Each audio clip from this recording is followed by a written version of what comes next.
ఇక అనకాపల్లిలో జనసేన అభ్యర్థిత్వంపై టీడీపీ గొడవకు దిగింది. టికెట్ను జనసేన నేత కొణతాల రామకృష్ణకు కేటాయించడంపై పీలా గోవింద్ వర్గీయులు మండిపడ్డారు.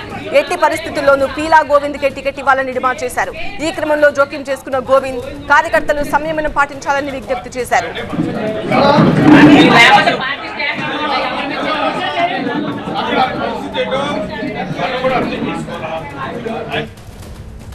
టీవీ9 ప్రతినిధి ఈశ్వర్ మరింత సమాచారం అందిస్తారు. ఈశ్వర్, జనసేన టీడీపీ పొత్తులో భాగంగా కొంతమంది కొన్ని త్యాగాలు చేయాల్సి ఉంటుంది.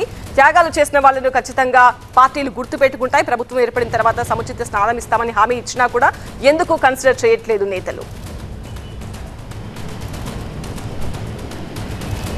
నాయకత్వం అంత చెప్పినంత ఈజీగా కింద స్థాయిలో శ్రేణులు తీసుకునే పరిస్థితి ఉండబోదు. ఎందుకంటే గ్రౌండ్లో రిపోర్ట్స్ వేరే ఉంటాయి, గ్రౌండ్లో పరిస్థితి వేరే ఉంటుంది. సేమ్ అనకాపల్లిలో కూడా తెలుగుదేశం పార్టీలోని ఇతర అభ్యర్థుల నుంచి ఏమైనా పోటీ వస్తుందేమో అన్న భావనలో తెలుగుదేశం పార్టీ నేతలు ఉన్నారు. కానీ జనసేన నుంచి వచ్చే ప్రమాదాన్ని, లేకపోతే జనసేన నుంచి వచ్చే ఇట్లాంటి థ్రెట్ని ఊహించలేకపోతున్నారు. దీంతోనే ఒక్కసారిగా ఉలిక్కి పడుతున్న పరిస్థితి కనిపిస్తుంది.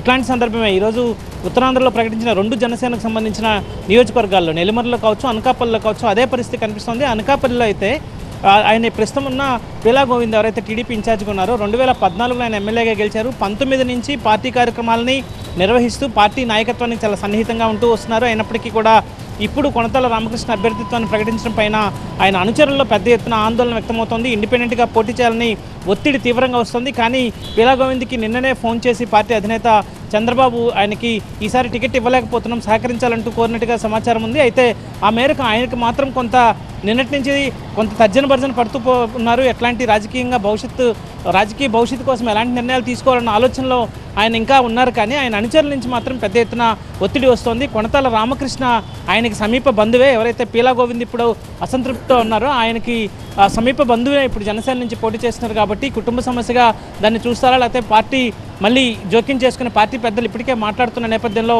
ఆ సమస్య పెద్దది కాకుండా ఈ రెండు వర్గాలని కూర్చోబెట్టి సమస్యను పరిష్కరించి ముందుకు తీసుకెళ్లే ప్రయత్నం చేస్తారన్నది చూడాల్సిన సందర్భం కనిపిస్తుంది. ఇప్పటివరకు అయితే అనుచరులు తీవ్రమైన ఒత్తిడి తెస్తున్నారు. ఆయన ఇండిపెండెంట్గా పోటీ చేయాలని ఒత్తిడి తెస్తున్నారు. ఆయన అయితే మరి కాసేపట్లో కార్యకర్తలతో మాట్లాడి తన భవిష్యత్ కార్యాచరణ ప్రకటిస్తానని చెప్తున్నప్పటికీ కూడా మరి కాసేపట్లో ఆయన ఎలాంటి నిర్ణయం తీసుకోబోతున్నారో చూడాల్సిన పరిస్థితి కనిపిస్తోంది. రైట్ ఈశ్వర్.